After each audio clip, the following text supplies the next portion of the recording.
कुछ दरवाजे सिर्फ देखे जाने के लिए होते हैं, खोले जाने के लिए नहीं।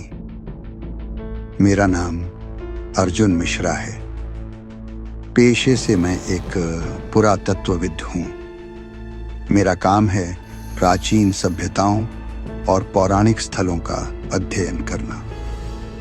मेरे दादाजी एक प्रसिद्ध संस्कृत विद्वान थे और बचपन में उन्होंने मुझे बहुत सी पौराणिक कहानियां सुनाई थी।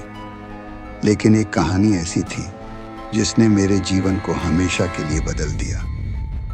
दादाजी बताते थे कि प्राचीन भारत में एक ऐसा द्वार था जो सीधे नरक यानी यमलोक की ओर खुलता था।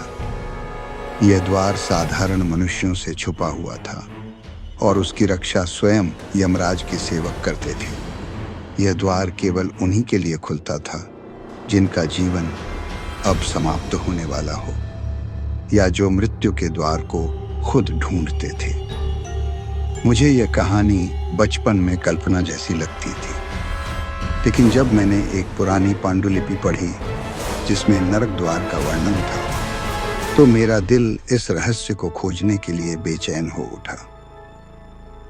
पांडुलिपि में एक पहाड़ी क्षेत्र का उल्लेख था, उत्तराखंड के रुद्रप्रयाग जिले में स्थित एक गुमनाम स्थान, जहां एक प्राचीन मंदिर था, कालेश्वर महादेव। यह मंदिर अब उजाड़ पड़ा था और गांव वाले वहां जाने से डरते थे।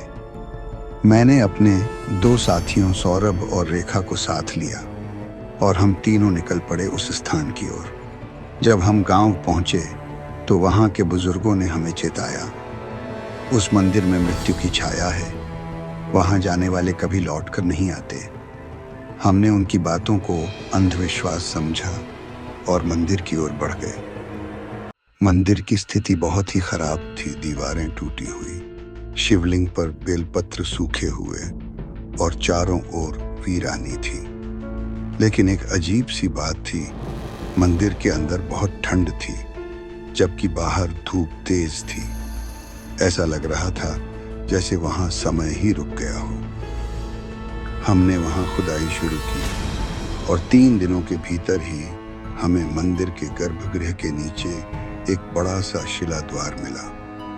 इस पर संस्कृत में खुदा था, इह नरक द्वारम अस्ति मृत्युलोकस्य अंतिम सीमा।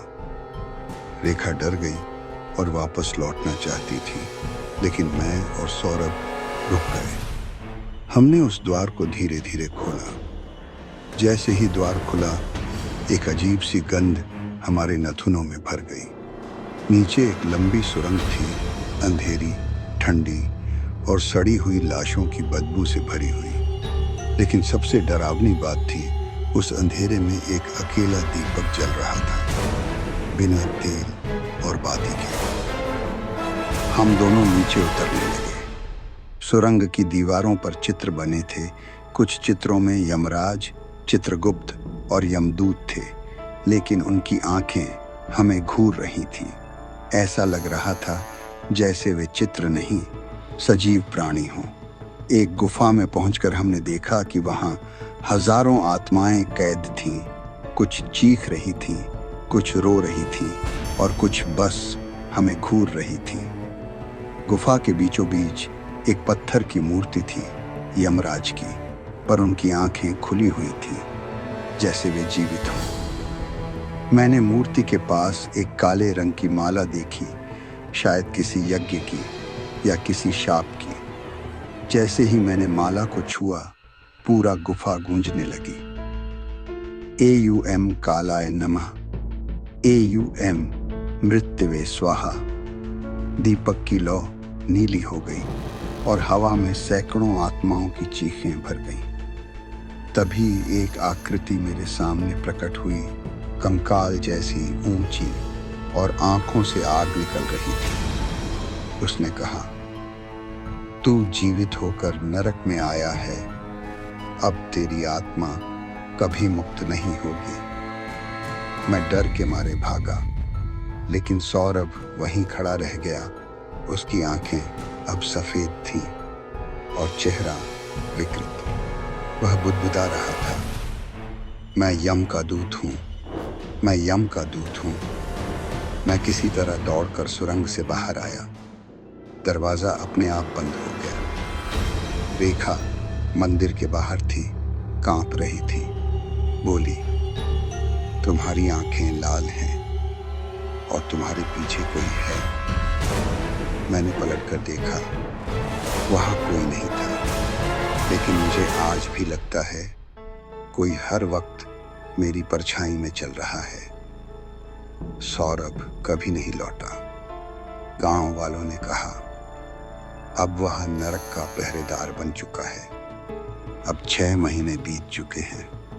मैं दिल्ली लौट चुका हूँ, लेकिन रात को जब मैं सोता हूँ तो वही गुफा, वही आत्माएं और वही मंत्र सुनाई देते हैं।